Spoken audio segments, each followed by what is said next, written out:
So, you live alone? Cue the awkward silence, the raised eyebrows, and the unspoken judgment.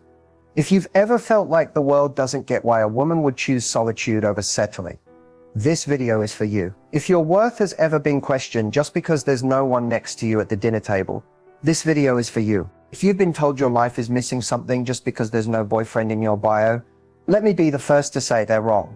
In this space, it's for you. This video is not for people who need validation from a +1.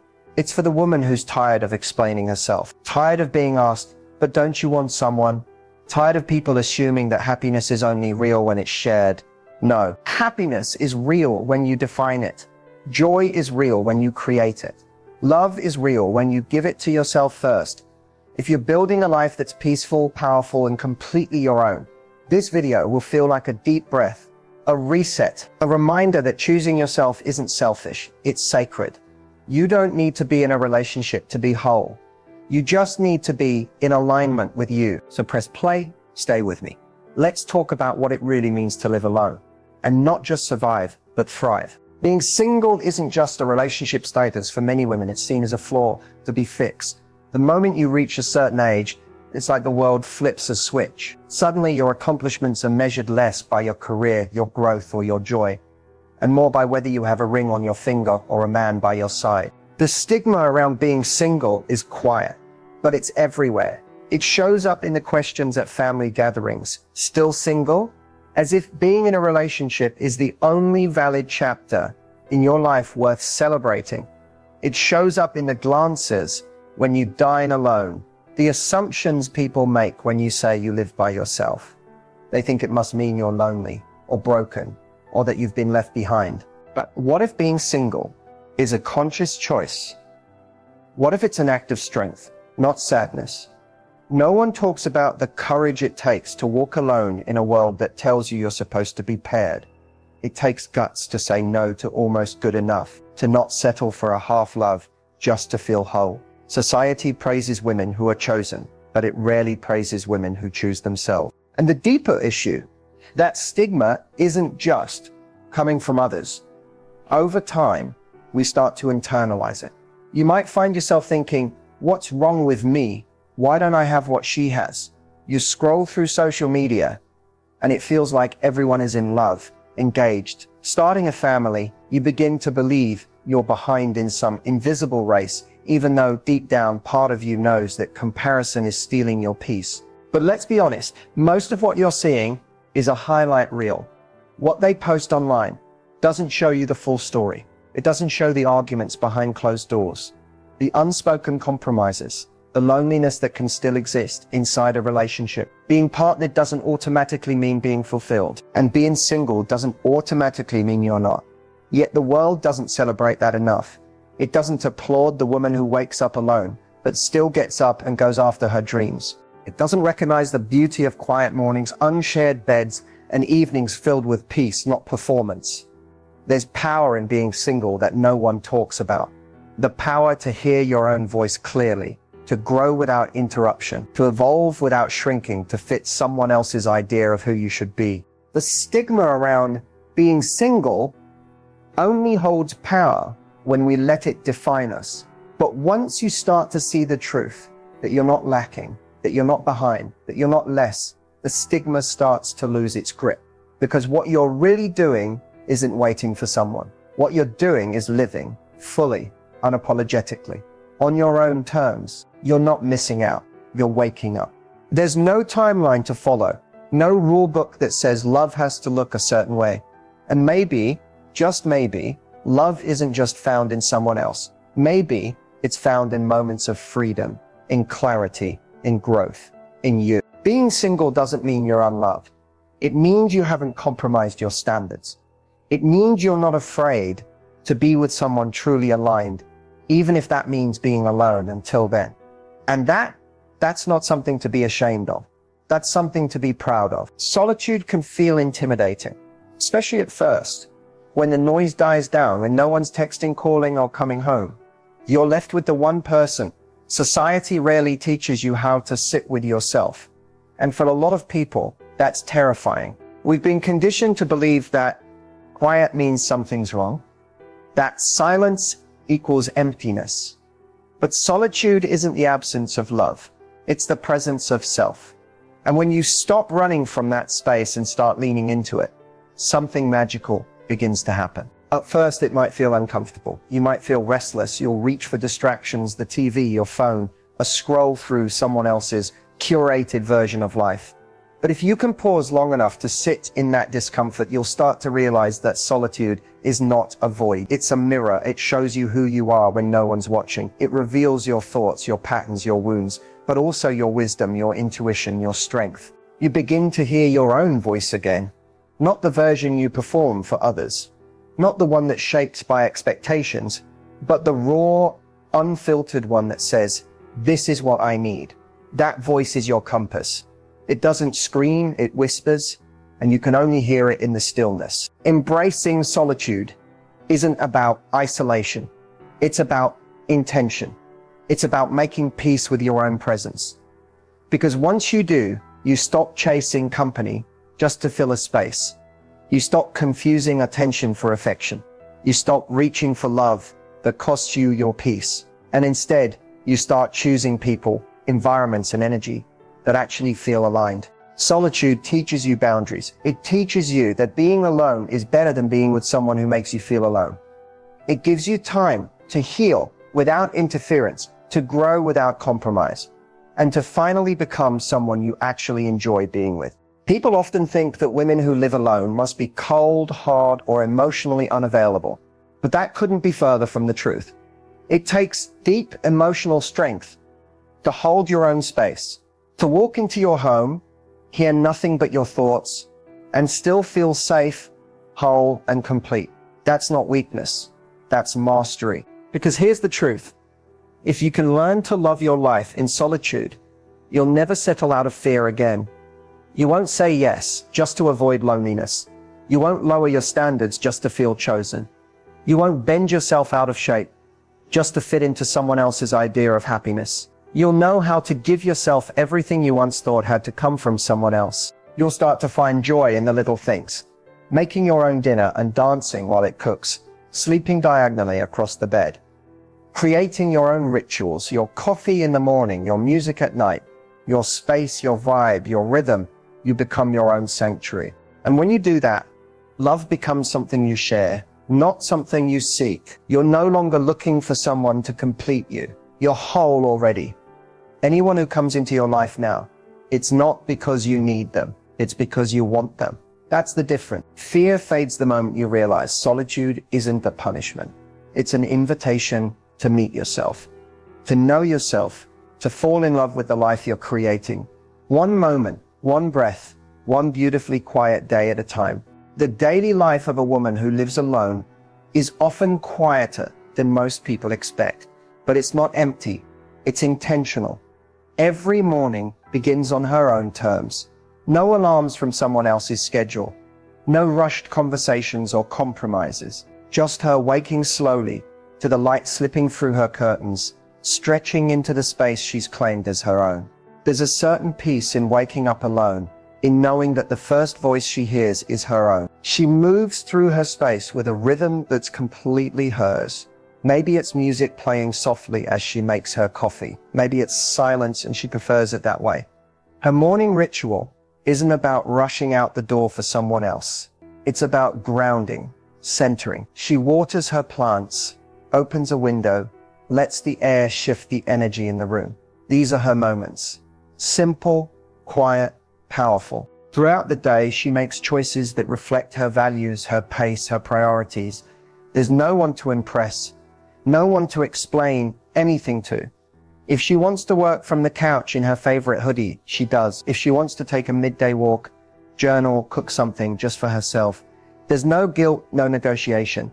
Her time is her own. She learns to enjoy the little luxuries that often go unnoticed when life is shared. Lighting a candle because she wants the scent, not because someone's coming over.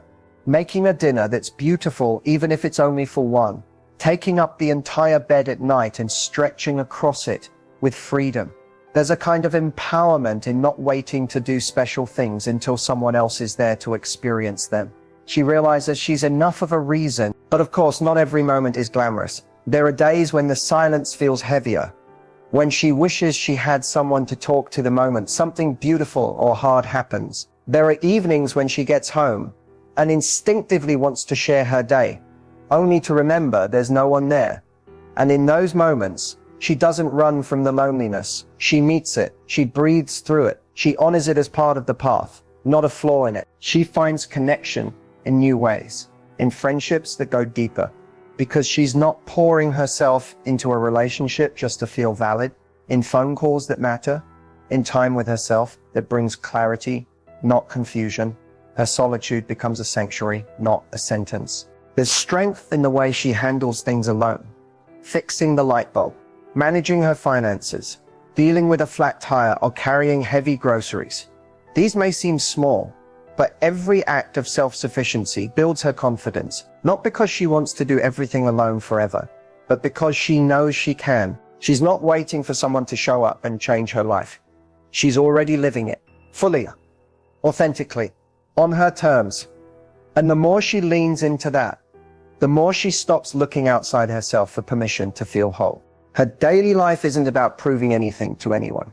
It's about honoring herself. It's peaceful, sometimes lonely, often joyful, and always real. And maybe, just maybe, it's not a life she's surviving, it's one she's starting to fall in love with. Society has a loud voice. It starts early, whispering into your ears through fairy tales and love songs, through the movies that always end with the couple finally getting together, like that's the goal, the destination, the prize. And before you even know it, you've internalized this idea that your life begins when someone else chooses you, that love, especially romantic love, is the ultimate validation of your worth. So what happens when you don't follow that path? Suddenly that loud voice turns into a question, sometimes subtle, sometimes sharp. Why don't you have a boyfriend yet? Are you too picky? Don't you want kids? Aren't you worried about getting older? It's relentless. And it comes from every direction. Family, friends, strangers, even social media. The pressure to be in a relationship is baked into nearly every social norm. Couples vacations, +1 invites, holidays that feel like they're only for lovers. It's like the world keeps telling you that life isn't truly happening unless you're experiencing it with someone else. But here's the truth. Society's expectations don't have to become your reality. What if what you want looks different? What if you're more interested in peace than partnership? What if your dream life isn't a wedding, but waking up every day in a space that feels calm, free, and yours? What if you crave adventure, purpose, growth, not because you're waiting to share it with someone, but because those things light you up from the inside out? There's power in asking yourself, what do I actually want when no one else is watching? That's where freedom begins. In the quiet, private honesty between you and your intuition. It might tell you that you want to focus on your career, build a business, travel solo, take care of your mental health, or just enjoy your life without the weight of another person's needs. And that doesn't make you cold or selfish or broken. It makes you honest. The problem is, society doesn't always reward honesty. It rewards conformity. It celebrates women who finally settle down, not women who rise up for themselves.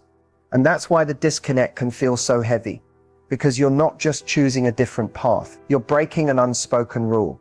You're choosing yourself in a world that tells you someone else should always come first. But when you start to truly listen to what you want, that noise begins to fade.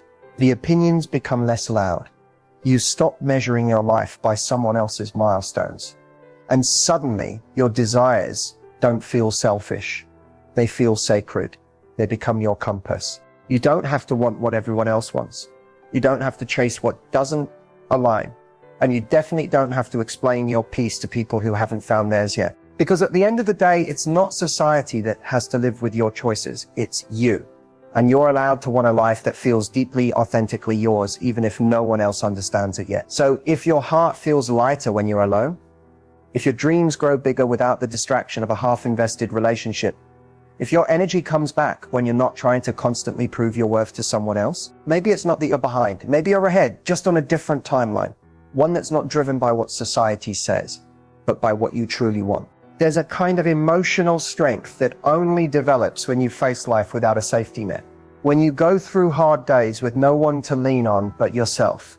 When you celebrate victories alone, cry alone, pick yourself back up alone. And in that solitude, something unshakable starts to form inside you. The world often treats relationships as emotional armor, like being with someone makes you more stable, more secure, more complete. But the truth is, some of the strongest people you'll ever meet are the ones walking through life without a partner, building that foundation from within, not because they never wanted love, but because they refused to rely on someone else to feel whole. Emotional strength isn't loud. It doesn't always look like confidence or independence on the outside. Sometimes it's quiet. The woman who gets out of bed even when no one's waiting for her. The one who talks herself through her own breakdowns. The one who handles heartbreak, disappointment, and uncertainty without texting someone to fix it for her. That strength is invisible to most, but it's powerful beyond words. She knows how to hold space for her emotions without spiraling. She understands that self-soothing is a skill, not a backup plan. She can feel sad, lost, or overwhelmed and still choose to show up for herself. That's not weakness. That's a deep, grounded resilience, the kind that doesn't crumble when things get hard, because she's already faced hard things and learned how to survive them. Without a partner, you learn how to become your own anchor. You become fluent in your own emotional language. You don't look outside for validation every time you feel uncertain. You trust your gut. You process your pain. You heal your wounds, one layer at a time, without the comfort of someone else's arms, but with the strength of your own two hands. And no one talks about how much work that takes. It's not easy.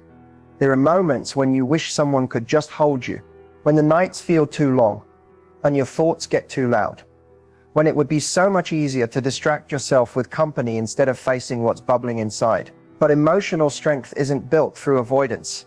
It's built through confrontation, through compassion, through choosing to sit in your truth even when it's uncomfortable. You become the kind of woman who can walk through fire and not burn down, who can cry on her kitchen floor and still rise in the morning with clarity in her chest, who knows that her softness isn't a weakness, it's a form of bravery. You learn that emotional strength doesn't mean being unbothered, it means being unbroken.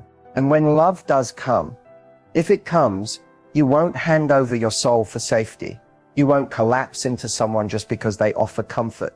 You'll stand beside them whole and rooted, because you've already learned how to hold yourself. That's the kind of strength no one can take from you. Peace doesn't always come wrapped in silence. It's not just the absence of chaos or noise. True peace is an inner stillness, the kind that exists even when life gets loud.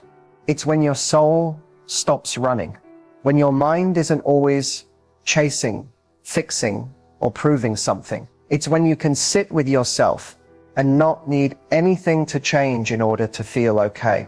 And that kind of peace, it doesn't come from being in a relationship.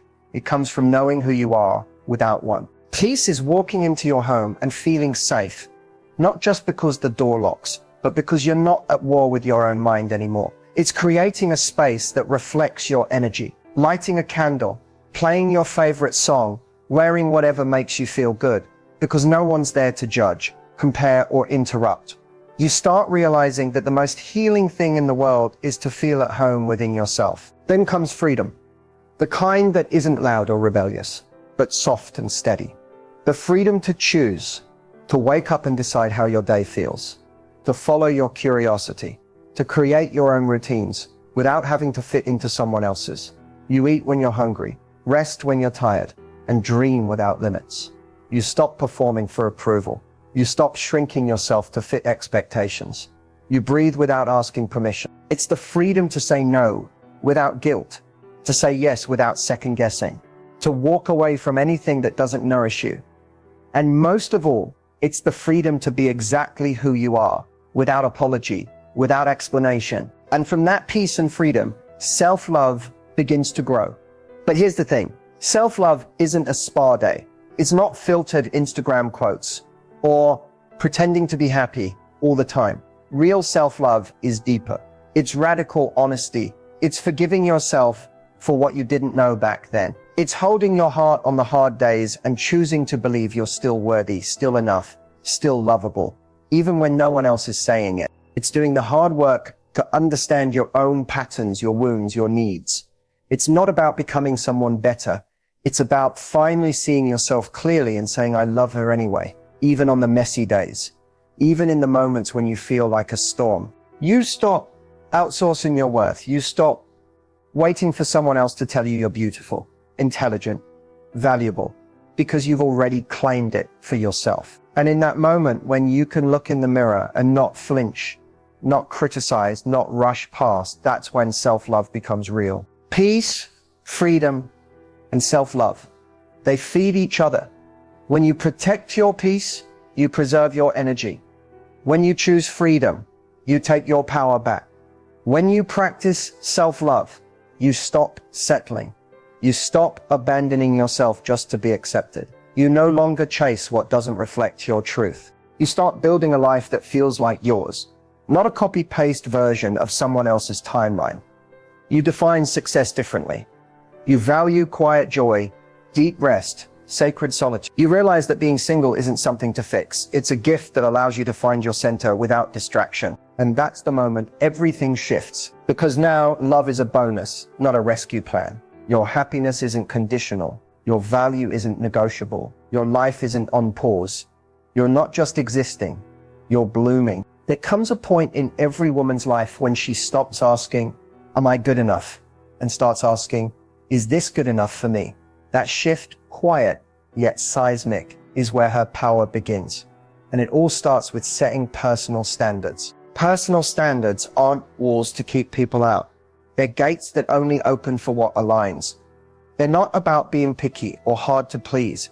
They're about knowing your worth so deeply that you'd rather wait alone in peace than settle in chaos, because you've finally learned not everyone deserves access to you. Setting standards is about saying no to relationships that drain you, conversations that belittle you, and energy that leaves you second-guessing your own magic. It's about walking away from almost, maybes, and bare minimums, not because you're cold or unkind, but because you've tasted your own growth, your own healing, and you refuse to let someone come in and unravel it. You realize that love is not enough without respect, that chemistry isn't enough without consistency, that good intentions mean nothing without follow-through.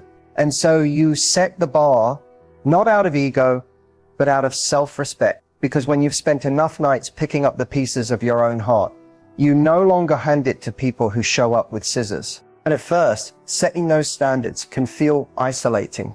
People might call you too much, too guarded, too independent. But what they're really saying is, you won't let me get away with giving you less.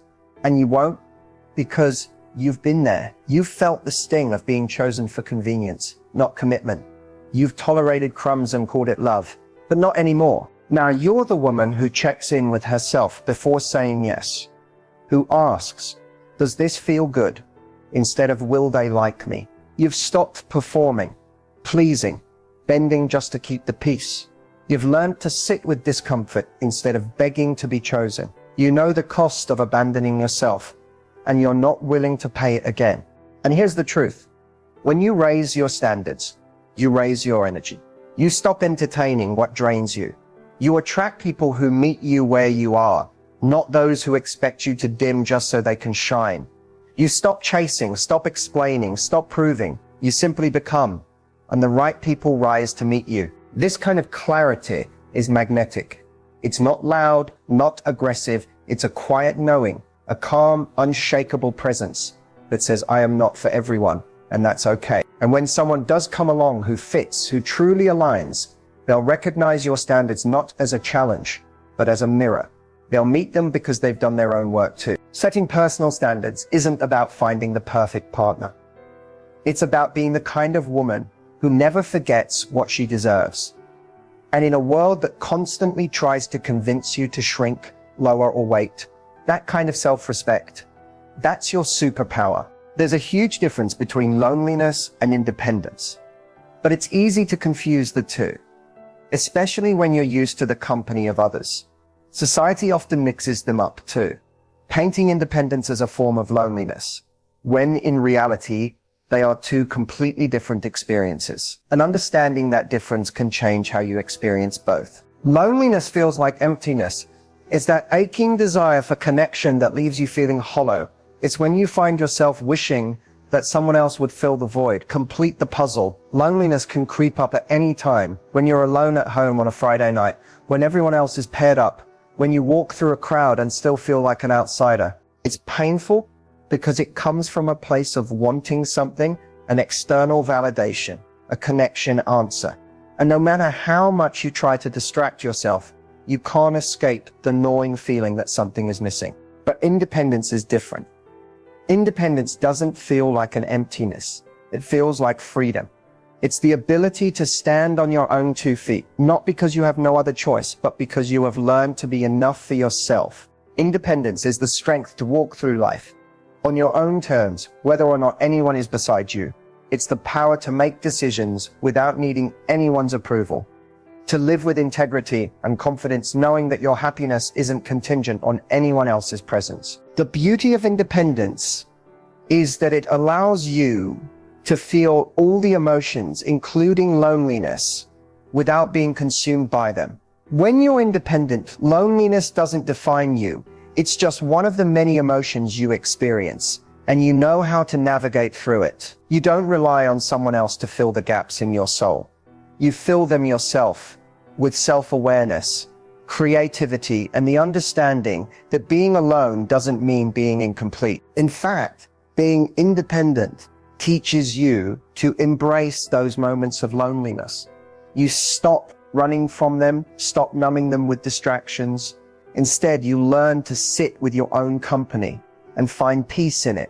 You realize that loneliness is just a feeling, not a permanent state. You start to appreciate the stillness that comes with being alone. You discover how much space you have for your own thoughts, your own passions, your own growth. You finally understand that your worth isn't tied to the presence of others. It's intrinsic. It's yours always. This doesn't mean that independence is easy or free from moments of vulnerability. There are times when the silence feels heavy and the absence of a partner makes your heart ache. It's natural to crave connection, but the difference is that when you're independent, you can crave connection without losing yourself in it. You don't feel desperate or incomplete. You know that loneliness is temporary and that you are okay in the meantime. You're okay with yourself. The challenge is that the world often doesn't celebrate independence in women the way it celebrates relationships. We're told we need to be in a partnership to be happy, to be validated, to be whole. But when you choose independence, you start realizing that happiness doesn't require anyone else. It's a choice, a practice. You start building a life that nourishes you from the inside, where you're the one who shows up for yourself every day. And when someone does come into your life, they don't complete you. They add to the fullness of what you've already built. Loneliness then becomes less of a curse and more of a teacher. It's in those moments when you feel the ache of missing someone that you learn more about yourself. You learn your triggers, your needs, your desires. You learn to cultivate joy in your own presence. And you learn to love yourself fiercely, without apology, without compromise. Independence isn't about being hard or detached. It's about being so grounded in your own being that you no longer see your worth in the eyes of others. It's about knowing that you're enough, whether you're alone or with someone else. And once you embrace that, loneliness doesn't have power over you. You realize that in your solitude, you are not lost. You are found. As we wrap up today, I want you to take a moment to reflect on what we've talked about. You are worthy not because of who is beside you, but because of who you are on your own. In a world that constantly tells you to chase love, approval, and validation from others, you have the power to break free and create a life that is authentically yours. Let's be clear. Your journey is not defined by whether or not you're in a relationship. It's defined by the choices you make to honor yourself. It's about the courage to walk your path, even when it feels lonely. It's about the strength to face your own fears and doubts and still move forward. It's about loving yourself so fiercely that nothing, no relationship, no opinion, no expectation can shake your sense of worth. You are not defined by your relationship status.